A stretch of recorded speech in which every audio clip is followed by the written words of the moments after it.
করবেন স্যার। প্রথম কোশ্চেনটা হলো শরীফুল আসলে 100% ফিট বলা যাবে না, কারণ আপনারা জানেন যে সেকেন্ড টেস্টে ও আনফিট ছিল, যার কারণে প্রায় সিলেকশন প্রসেসে ছিল না বেস্ট 11-এ পাকিস্তানে। তারপরে যেটা হয়েছে সেই প্রসেসে তাকে ফলাফল মধ্যে রাখা হয়েছে, ফিজিও ট্রেনাররা তাকে লুক আফটার করতেছেন। সে 100% ফিট বলবো না টেস্টের জন্য, কারণ টেস্ট আপনি জানেন যে 15-20 ওভার বোলিং করতে দরকার হতে পারে, সামনে আমাদের টি20 খেলাও রয়েছে, তো সেটাও আমাদের ইম্পর্টেন্ট প্লেয়ার শরীফুল হোয়াইট বলের জন্য। সেই জায়গা থেকে যেহেতু 100% ফিট না, আমরা আসলে ওই রিস্ক জায়গাটা দিতে যাচ্ছি না, বিকজ আপনারা জানেন যে টেস্ট স্কোয়াডে আমাদের এখন কমপ্লিট করার মতো বেশ কিছু প্লেয়ারকে আমরা রেডি করতে পেরেছি, আপনি ফিট আছে। তো সেই জায়গা থেকে শরীফুলের ইনক্লুশনে আমরা রিস্কতে যাই, হোপফুলি যদি সময়ের সঙ্গে সঙ্গে রিকভারি করে আসে টি20 ইনশাআল্লাহ খেলতে পারবে। জাকের আলী অনেকের যে বিষয়টা আপনারা দেখবেন যে আমরা একটা জিনিস মাথায় রেখেছিলাম, কন্ডিশন এবং অপোনেন্ট। সেই জায়গা থেকে পাকিস্তানে আমরা 5 জন সিমার নিয়ে গিয়েছিলাম, এখানে আমরা সিমারের সংখ্যাটা কমিয়ে 4 জনে এনেছি এবং একজন ব্যাটসম্যানের সংখ্যা বাড়িয়েছি, মিডল অর্ডার স্পেশালিস্ট। আমাদের টিম কম্বিনেশন আমাদের মনে হয়েছে যে মিডল অর্ডার একটা অপশন বাড়ানো আমাদের দরকার, যেহেতু কন্ডিশন এবং আমরা কোনো অপোনেন্ট, সেই জায়গা থেকে আমরা মিডল অর্ডার অপশনটা বাড়িয়েছি। থার্ড পার্ট যেটা আপনি জিজ্ঞেস করেছেন হোয়াইট জাকির, এখানে আপনারা জানেন যে লাস্ট আমাদের সবগুলো প্ল্যানের মধ্যে দীপু ছিল।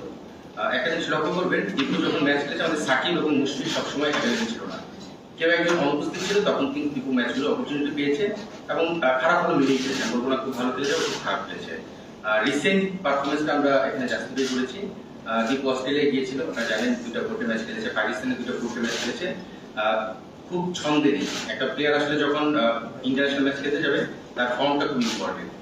সেই জায়গা থেকে দীপু আমাদের ফিউচার প্লেয়ার এবং সামনে এনসিএল শুরু হচ্ছে, সে সেটার জন্য রেডি হচ্ছে। দীপু আমাদের প্ল্যানের মধ্যেই রয়েছে, খুব কাছ থেকেই রয়েছে।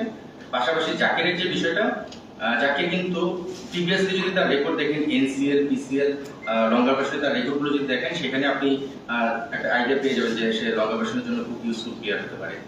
আনফর্চুনেটলি ইনজুরির কারণে হয়তো আরো আগে ডেবু হয়ে সুযোগ থাকলেও হয়তো হয়নি, বা টিমে আসার সুযোগ থাকার সত্ত্বেও পারেনি। আর এখন রিসেন্টলি যেটা রিসেন্ট ফার্স্টে পাকিস্তানে আপনারা জানেন যে 172 একটা ইনিংস খেলেছে, চমৎকার একটা ইনিংস খেলেছে লম্বা সময় ধরে খেলে। সবকিছু কনসিডারেশনে আমরা জাকিরকে একটু এক স্টেপে এগিয়ে দিচ্ছি। তো সেই জায়গা থেকে আমাদের অপশন রয়েছে, আমাদের 4 জন সিমার রয়েছে। আপনারা স্বাভাবিকভাবে আমরা 4 জন সিমার তো খেলার সম্ভাবনা খুব কম থাকে আমাদের টিম কম্বিনেশনে, সেখান থেকে হয়তো 3 জন সিমার খেললেও একজন ব্যাকআপ থেকে যাচ্ছে। বাট আমাদের ব্যাটিং লাইন আপটা একটু লম্বা করা হয়েছে, স্ট্রেন্থটা বাড়ানো হয়েছে, বিকজ আমরা জানি যে আসলে এই স্কোয়াডে 5 জন সিমার নিয়ে গেলে সেই জায়গায় আমাদের হয়তোবা এক্সট্রা সিমারটা দরকার নাও হতে পারে।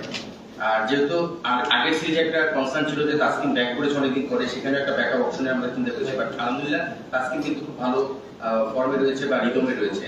তাসকিন এসেও কিন্তু টেস্টে ভালো বোলিং করেছে। তো সেই জায়গা থেকে সিমিং অপশনটা আমাদের এখন ওই 4 জন সিমার দিয়ে আমরা সেই কভার করতে পারি। আসলে কন্ডিশনটা হোম সিরিজ হলে সাধারণত সবগুলো টিম তাদের একটা অ্যাডভান্টেজের কথা চিন্তা রেখেই করে, সেই জায়গা থেকে তারা তাদের মতো করতে পারে। বাট আমাদের পেস স্পিন আপনি যদি দেখেন, 2টা ডিপার্টমেন্টে কিন্তু আমরা সেখানে কভার করেছি। সো স্পিনও কিন্তু আমাদের টাইটুল এবং 9 হাসান ম্যাচ খেলে, তারাও কিন্তু পাকিস্তানে ছিল, সাকিব মিরাজ ম্যাচ খেলছে। তো স্পিনটা আমাদের কিন্তু অলরেডি খুব ভালো একটা শেপে রয়েছে, সঙ্গে পেস বলি 4টা নিয়ে কিন্তু খুব ভালো একটা স্টেজে রয়েছে আমরা। সঙ্গে ব্যাটিং আমরা চিন্তা করি যে একটা অপশন বাড়িয়ে নিলে প্রয়োজনে আমরা সেটা কাজে লাগাতে পারবো।